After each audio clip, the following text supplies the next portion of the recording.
I'd have to say I was just surprised by fan service, fan service, fan service. It's like Suzanne Collins really just wrote this book for fans of the series and threw every single thing she could in it to wrap this up in a pretty little bow.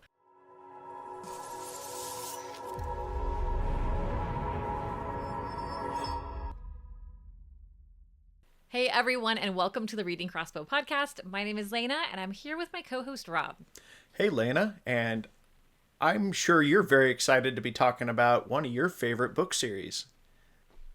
I am. Today we are covering Sunrise on the Reaping, which the minute I found out about this book, I was super excited because Haymitch is one of my favorite characters in the series. And you give me anything Haymitch and I'm going to watch it or read it or consume it or buy it or wear it or whatever. So, yay, Haymitch story.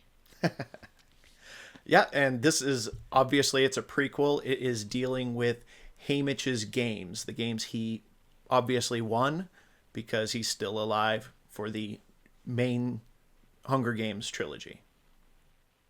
Yeah, so this is the fifth published book in the Hunger Games series, but it is the second book in chronological order. And it follows, as Rob said, his journey in the Hunger Games to the 50th Hunger Games, actually. And what makes this Hunger Games significant is that there is double the number of children in the Reaping because it is a, 2 times a Quarter Quell, which is silly, but, it's the way it is. Okay. So, what's your first impression? Just to kind of give a teaser of how you're feeling about this book. Yeah, so just diving into it, right? Like this is a hyped book. Suzanne Collins hasn't, there was a long period of time between when the Hunger Games trilogy ended and when the Ballad of Songbirds and Snakes debuted. And now we have this. So super, super hyped.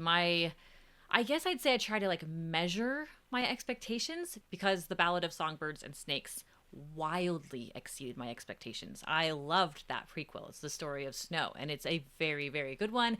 If y'all haven't read it yet, you need to read that. It's it's my top two books in the series.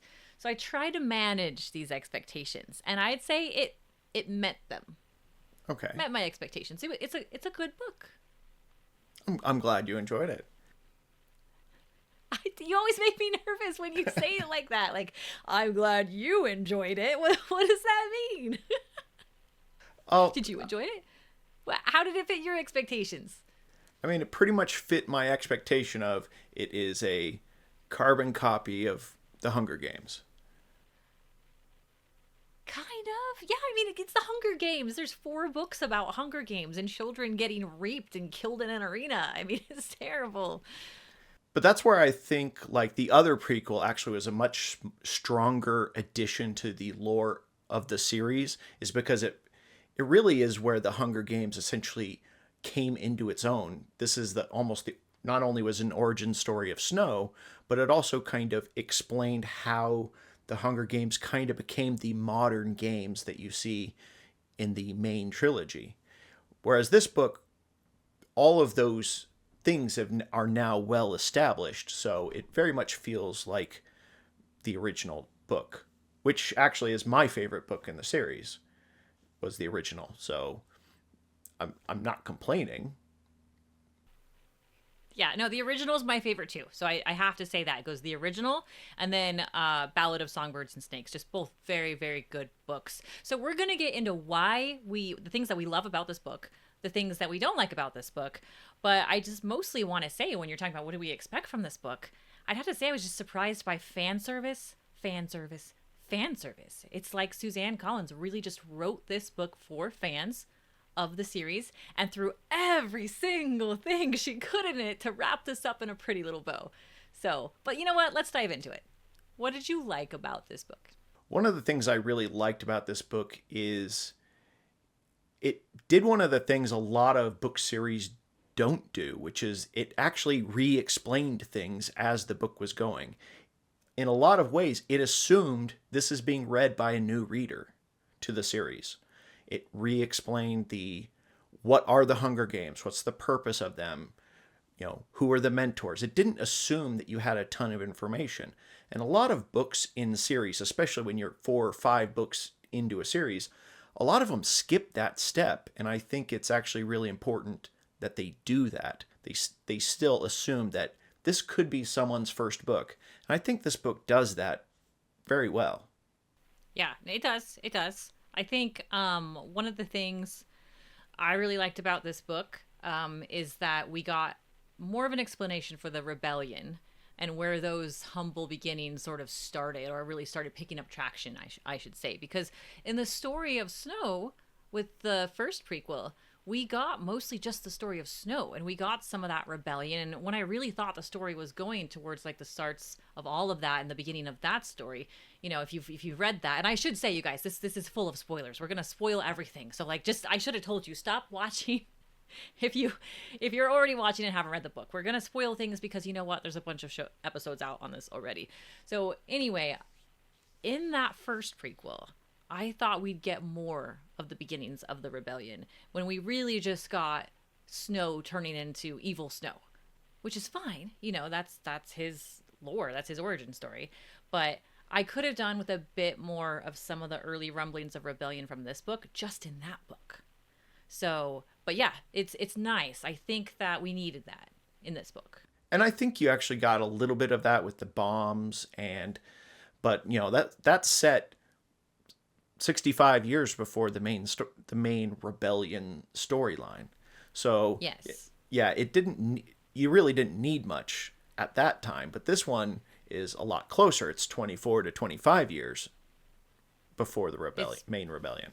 40. Oh, the main, yes, main rebellion. So it makes sense that we'd get rumblings in this one. More of that build up to how did we get to the point where Plutarch is helping Katniss in Absolutely. the Hunger Games, right? So we did need that. And so I didn't expect that from this. I just thought we were getting a Haymitch origin story, but what we really got was the beginnings of how we get to the rebellion that Katniss experienced, which is cool. So I love that about this.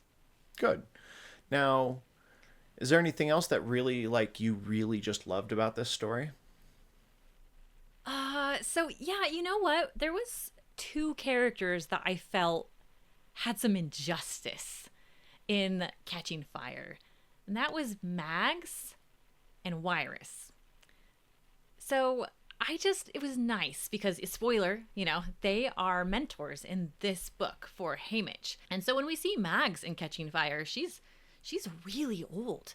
She's barely coherent. She's lost in her mind. She babbles a lot, right? And I forget which character it is, but it's the one with the trident, has to carry her on his back everywhere. And we just get this withered soul of a person. And it's like, no, she won the Hunger Games once. Yeah, like, I want to know who this is. And they kind of explain a little bit, saying that she's in this bad of a state because she's been severely tortured by the Capitol.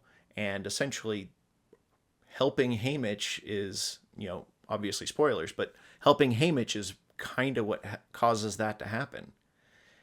And so her tragedy really is starting here. Even though she's already a victor of the Hunger Games, this is where it just gets so much worse for her. Yeah, it does. And Wyrus, because Wyrus, when we meet her in Catching Fire, she's a genius, and that's all that's left of her. She's like babbling things about wires and things about the clock and tick tock, right? And so like to see these two characters like fully fleshed out in their prime is fantastic. I think Suzanne did a really great job with Mags and Wyrus, and it was a welcome part of the story for sure. Okay. So we also get a few new characters. Kind of the first one is a love interest, Lenore Dove, and she is probably at least loosely related to Lucy Gray from the last prequel, because they're from the same clan. Yeah, the Covey, the wandering group of musicians, which I don't know, that we're not on dislikes yet, but there's a lot of similarities from this prequel to the other prequel. So, and that was just one of them too. But yes, we do get lots of interesting characters.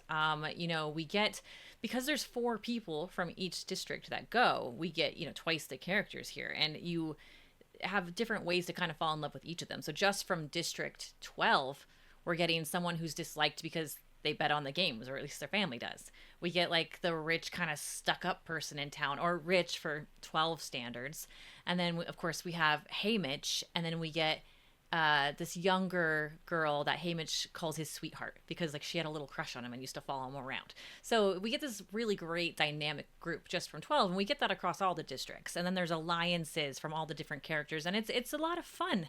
And then we get connected characters as well from the other books. Like we get Effie, we get Plutarch, we get Beatty, we get Beatty's son. Like a lot of fan service. I'll probably say that a lot in this episode, but you know, she really did do a lot to please the fans of the series by bringing in all these characters. Yeah, even Caesar Flickerman, the television personality, he's essentially already doing that job. So by the time you get to the Hunger Games, he's been doing that job for a long time, and I think they try to show that with like when they describe him in the original, like how almost plasticky his face looks because he's had to like maintain his appearance for so long that it makes him look odd. And I think that's, you know, just another way to wrap this up on what we liked about the book. It's not just a Haymitch origin story. It's really the origin story of a lot of characters, a lot more characters than I was expecting. So that was a bonus and a lot of fun. Okay, but now we get to talk about what we didn't like, and it doesn't have to be like a hatred thing, but like what would we change or what wasn't our favorite thing about this book. So we'll start with you. So for me, what I don't like is prequels are pretty much always bad. All prequels. They I don't because know if that's true. yeah, they absolutely are, and it's because they lean into what you just described. They lean too much into fan service. They're not written like a book that's being read out of order. They're being written like a book that needs to connect some dots. And that's what's important, not telling a unique and interesting story. So for a prequel to really be good, it needs to be adding to the lore in a meaningful way. And I'm not sure I get enough of that in this one like you did in the Songbirds. I think that one actually added to the lore, added to the world in a much more meaningful way than this book did. Oh, absolutely. I mean, that book, we're not rating that book on this episode, but that was a 5 for me. I mean, we got so much character from, I cannot say his first name. It's not Cornelius, but it's like that. Snow. And, you know, it goes far past the Hunger Games in that book. And it's a true love story. And it's a miserable love story. And it's beautiful. So, yeah, I would agree that this didn't do that. And that was one of my complaints, too, is it just leaned way too much into the fan service. And, you know, in her, I got the Barnes & Noble book, the exclusive, which contains exclusive content, and in this one is a Q&A. And when you said connects the dots, like it can't just connect the dots, it has to go outside of those lines. In her Q&A, I forget who's interviewing her, but they say like, how did you get to writing this book? Like, what was your process? You know, do you outline very much? And she says, I take Post-it notes and I write down every single thing that I know to be true from every single book, any little tiny clue that I could have said or character I could have added. And it really does. I can picture her doing it now that you said that, putting up these little Post-it notes and just totally connecting the dots. She didn't trace outside the lines on this book. She just filled it in, which is fine. A lot of people are going to love that. Yes. And I think that caters to essentially a very modern audience because especially for the last 20 years or so, Easter eggs and kind of callbacks to stuff is very common in all popular media. It's in video games, it's in movies, TV shows, everything. And that's very common today. I just don't find that's enough for me. I really want it to be expanding on that lore. I actually would have preferred if there was almost no repeat characters. As an example, in this book, President Snow, he's already president, he takes a personal interest in Haymitch and has a one-on-one meeting with them, and he coughs some blood for a new reason. It's just very similar to the original book, but he coughs a little bit of blood, and it's very much just treading over the same waters. And I really wish that this had been more like, why is maybe Plutarch, changing teams, because in this book I feel like he's already on that team. He's already with the rebels. I really wish that this had been the book where he finds the inhumanity of the Hunger Games and decides that this is applying to all of this civilization and we need to bring it down. I kind of wish that was the story we were getting out of this, since that character is in this story. And I could not agree more. Totally. So it just treads too much of the same water, and that's really unfortunate.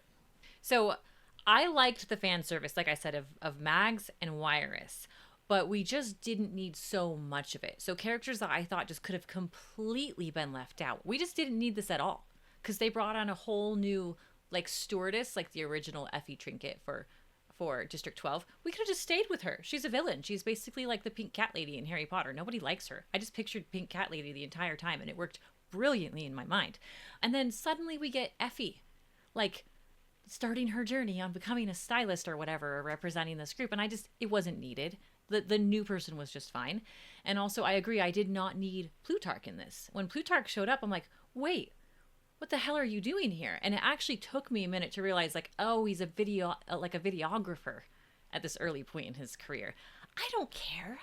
I don't want to see Plutarch as a videographer. It was weird to me. And that's when, exactly what you just said, that's when I started to realize, as much as I love Haymitch, and I'll eat up anything Haymitch, I love this character, probably because of Woody Harrelson, but side note, is that I wanted the Plutarch story. Here he is, sitting in this mansion, the total opposite lifestyle of Snow, but, a little younger. And Snow's saying, like, oh, what a privilege to have this giant library you have in your house when, my family was burning books to stay warm. And suddenly that sentence made me think, like, well, how is he getting here? Is he also like spoiled kid who's just living in this life that he never asked for? And he has this family name and this title, and he has to carry it out, and he must do his family's name. They talk about like his family crest a lot in this. It's on like even a pitcher of milk. It's everywhere. And if that's the case and Plutarch's family is everywhere, then tell me that story, because that would have drawn outside the lines. And not just Plutarch, Effie, as you mentioned, as well as Caesar. They really didn't need to be in this book. This book really should have just been about Haymitch and why is he the broken wreck that we see at the beginning of Hunger Games. What got him from being a young, excited kid to being, this alcoholic trying to drink himself to death and not even caring about his charges that he's supposed to be mentoring? What broke him? And that's what I was excited about for this story, and I'm not sure I got that. Oh, I definitely got that. It is horrible what happens to him. At the end, I'm like, no. Oh, no. Anyway. But, yeah, I agree. There's even one connection where they tie, like, a friend of Haymitch back to Katniss's father, and they knew each other the whole time, and I'm like, why? I don't need all this. Okay. So if you could change something about this book, maybe what would you want to add to this book that would make you feel a lot more excited about this particular story? I think I wanted Haymitch to feel more involved. Once I realized it was like another rebellion take down the Capitol story, because I guess I just didn't need that again. I got it with Katniss. If that was the story to be told here, then I almost wanted Haymitch to want to do it. And he's more of a puppet in this story. He's just carrying on as he's told to survive. He doesn't plan any of this. He's just basically here's your outline of the plan given to him by somebody else, and can you just execute this while you're in there trying not to die? Like, I don't know, it didn't feel right to me. So I wanted it to be more his plan, or I just didn't want that to be part of it at all. Like, erase that part of it. Forget throw down the Capitol this early, on the 50th instead of the 75th, and write a different story. Yeah. I mean, I think it would have been cool if maybe just the first half of this book was his games, and then the next half was maybe his first mentor, or the first people that he get asked to mentor, and then watching them like maybe excitedly, I'm gonna help you guys survive, and then it going horribly wrong, and that slowly just crushing his spirit. So Yeah. 24 years later, he doesn't even really want to meet these kids anymore, the tributes. He doesn't even want to talk to them. He doesn't want to meet them because it's only going to be more tragedy as far as he's concerned. And I Oh, think yeah. that would have been a good way for this story to go. Kind of like in Atlas 6. You know how I said it was written to a point where I liked hearing the 5 people over and over. There's like the 6 that come to this mansion. We're not going to go too deep into Atlas 6, but basically what I'm trying to say is in that story they retell how people come to this mansion and become an Atlas 6. And I thought, I'm going to get bored of this retelling over and over, but I didn't. And so I think that type of magic could have been brought to like his story of like, all right, 51st games, here we go. 52nd. I mean, he had 25 of these before he gets to Katniss. As much as I love his Lenore, and I do, and his mother and his brother and that story, and then one of the supporting characters from the village, this naughty one. Yeah, I would have liked the other story better. I'm not saying I didn't like this book, because I'm going to still rate this book high, because it's the Hunger Games. But yeah, it wasn't needed. But I do have one more thing that I didn't really love. And it does have to do with the arena as well. Like the whole arena for me just wasn't as interesting as like the first Hunger Games. Not that I'd expect it to be necessarily, but like I felt like it was lacking action and it had way too many mutts in it. Like, not that I want to read about kids killing each other constantly, but like I didn't need to hear them dying of butterflies or dying of flowers or dying of fluffy squirrels, which constantly happened. Like it was just like a whole bunch of the mutts. I really like the mutts in this story because in theory it's a way to force the violence. That if the kids aren't willing to kill each other because they're way too allied up, well, let's start sending in the mutts to basically start taking kids out. What I think I got from this story was how much essentially the Capitol's just cheating. Like they were picking, the mutts were tailor made for each contestant, and at any time they could push a button, send out mutts to kill one particular tribute. And that makes me want to question maybe other aspects of the story. And in a way, I feel like that's a good thing because, like, I'm not worried about spoilers as far as for movies and books and that stuff. I rarely am impacted by spoilers because the best stories are the ones that you go through once, and then when you engage that media, whether you watch the movie a second time, you read the book a second time, now that you have all those spoilers, you're like, oh my gosh, the clues were here the whole time. And you get really excited for that. And you almost get a second version of that story. Think of something like The Usual Suspects or Fight Club, where the second pass of that media should actually be more exciting because you now know the ending. And because we know the ending of this, I was kind of hoping for that kind of thing where it's like, oh, I'm going to learn something cool that's going to impact how I view the other books. And I didn't, except for maybe that the Capitals can just cheat at any time and just kill any player they want. And that's... Yeah, not a fan. Not a fan of that. At all. It just was not fun to read. Whereas in the Hunger Games, especially the first book, you know, Katniss... I mean, the mutts are there, but some of them are there by accident. Like one of them is the, I forget the poisonous wasps that sting you. She has to think, right? And she knocks them down onto people. And yes, those are kind of like, those are mutts. They're genetically engineered, but it wasn't sicked on somebody. And then later in that same story, when the mutts were sicked on somebody, they used one of the dead girl's like features or eyes. It was like the foxy looking girl, and they made one of the dog like mutts have her eyeballs. That way it creeped them out more, and it felt like, okay, well, you took this person out and now she's coming to get you. That was wicked and neat and like thoughtful. And this is just like, well, we want this kid to die this way. We've pre-planned this. So, haha, here's your thing. And they press the button and he dies. Like, I don't know. It was a lot of press a button and dies. And it was just it was not kind of annoying. It was really annoying. Yeah. I kind of like the ones that were more the traps. Like the mutts were kind of traps. Like there's this one spot where these ladybugs are like blood-sucking bombs. And they would only attack you if you are interacting with something that they don't want you to. So it's like, Oh, that's a trap. I thought that was great. I thought that was a fun one. Even the butterflies I thought was fine. But I hated the butterflies. I don't know. So I'm glad you liked it because it means the audience is there for it. It just wasn't me. yeah.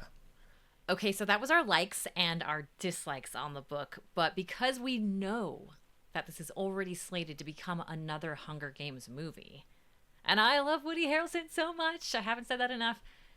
Who would we fan cast as Haymitch in the next movie? You go first.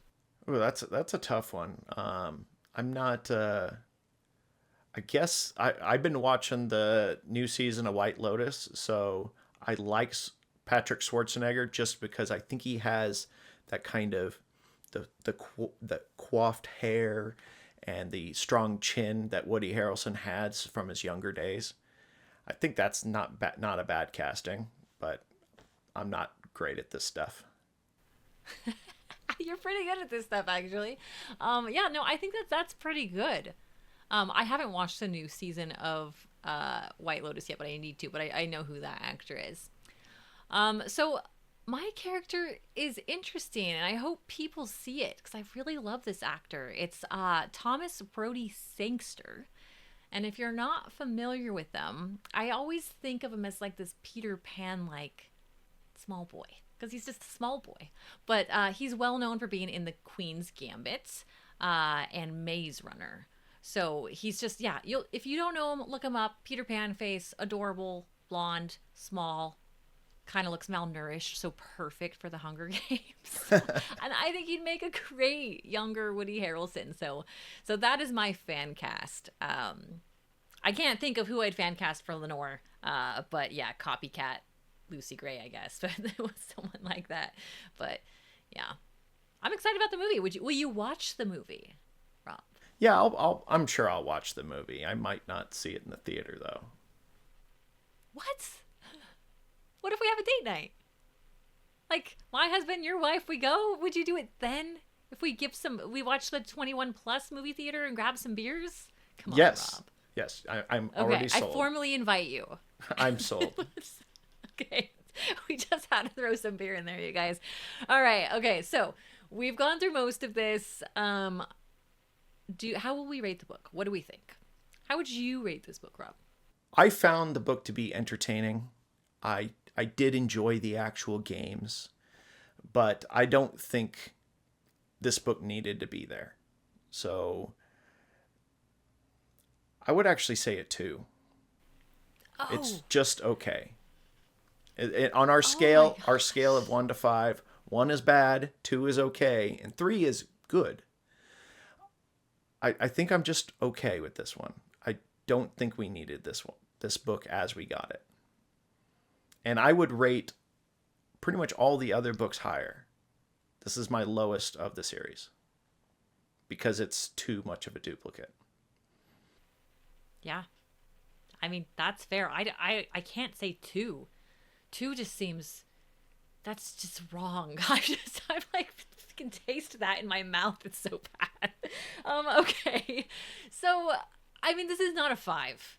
But I am kind of on that 3 to 4 land. 3 is probably more realistic. It just didn't need to be here. Like I said, I got a poor taste when Effie came into the story. I'm like, no, she was special. She was part of the Hunger. She doesn't need to be here. This is 25 years earlier.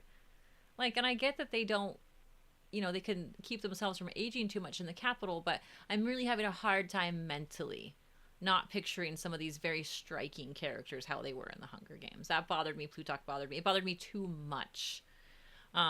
So it's more of a 3 in that regard.